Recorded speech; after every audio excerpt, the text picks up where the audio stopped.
Hello, good evening. Dinner time na naman po tayo. Off ni Mister, kaya siya yung kusinero tonight.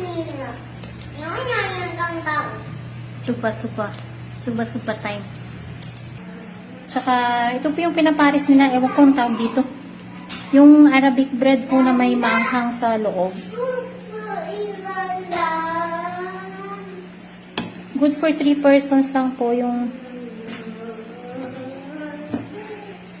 inihaw namin. Kasi 3 lang po kami. Asawa ko, ako, tsaka yung hipag ko po. Siyempre, hindi mawala yung baked potato. Ayan po siya. Muntik ko na siya nakalimutan, kaya sa kaka-live ko po, nakalimutan ko siya. Kaya pumula-pula siya.